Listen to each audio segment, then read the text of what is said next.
I cannot believe I'm actually saying this, but Amy Rose is officially part of the Sonic cinematic universe.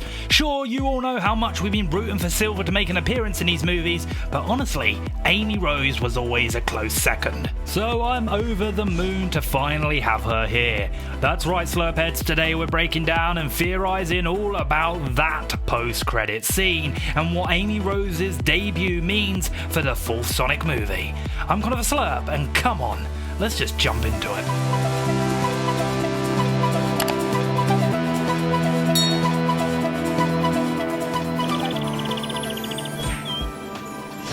So of course, just like the other previous movies' post-credit scenes, this one picks up after some beautifully animated video game style credits. We catch up with Sonic, who has been racing with Tails and Knuckles, but Sonic, being Sonic, goes way too far, ending up in New York of all places.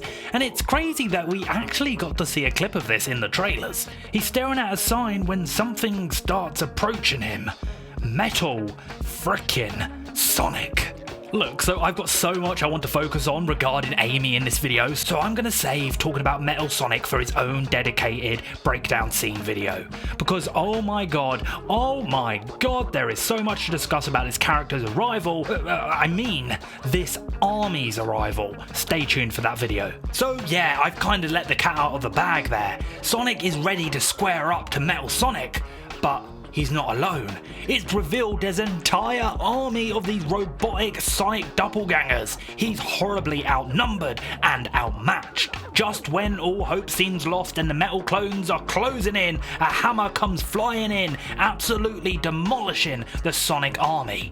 At this point, I was at peak hype levels because, as any true fan knows, that hammer is the Piko Piko Hammer and it belongs to none other than Amy Rose. For the casuals in the audience though, they don't immediately know who this is, but as the hammer returns to its owner, we see her silhouetted in an epic hero shot pose against the moonlight. She smashes down on the remaining robot and takes off her hood and finally reveals her look to fans for the first time. Ladies and gentlemen, I can't believe it. After years of speculating, pitching and begging for Amy Rose to join this cinematic universe, it has finally happened. What's so fitting is that she actually shows up alongside Metal Sonic, because after all, Amy Rose made her debut in Sonic CD, a 1993 game that centers around Sonic's quest to stop Dr. Robotnik from taking control of time itself using the mystical time stones and a place called Little Planet.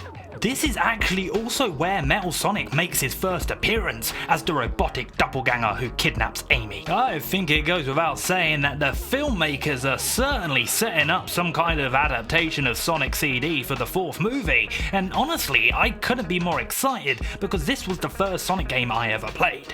Now, just like Sonic 3 drew inspiration from Sonic Adventure 2, I imagine that the adaptation of Sonic CD will involve quite a few changes to fit the movie format. For starters, it's clear that there's not just one Metal Sonic, there's an entire army. And this version of Amy Rose, yeah, she doesn't seem like she's gonna need rescuing anytime soon. This one's a fighter. So there must be a couple of big questions on everyone's mind.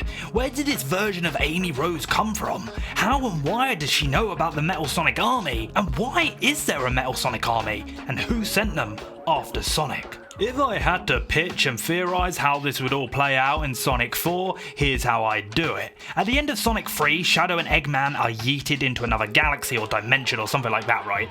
I'd reveal that this planet that they're on is Little Planet, which coincidentally is both Shadow the Hedgehog and Amy Rose's home planet. We know Shadow is getting his own spin-off movie, so I'd have it revealed in that film that Little Planet is under the control of Neo Metal Sonic or Emperor Metallic, either one.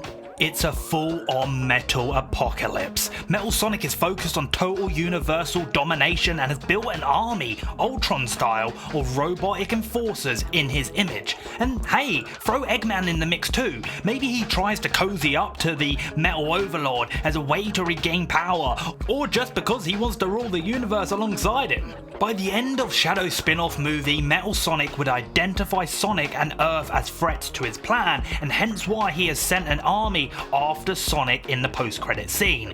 I mean, this perfectly sets up Sonic 4, where Amy Rose has come to save Sonic, which is a twist on her traditional debut.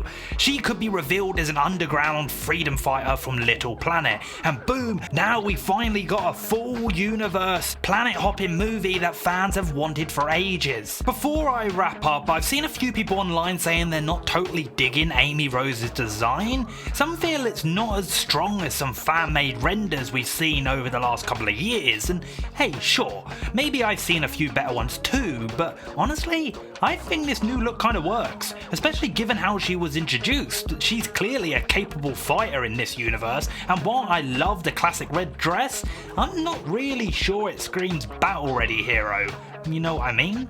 But what do you guys think? This is where I pass it over to you. Leave any and all thoughts on Amy Rose's debut in the comment section down below. I especially want to hear your theories on where the filmmakers are planning to take her character next. And don't forget, we've got a whole video breaking down the Metal Sonic aspect of this post-credit scene.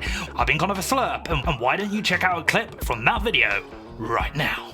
Anyway, Metal Sonic's arrival wasn't lost on me that he also debuted in a very similar manner to the Terminator. From the lightning flash to the way he lands, to the way he stalks Sonic, it was just an incredible homage. But just when Sonic and Metal Sonic are about to throw down perhaps the biggest twist in the franchise history is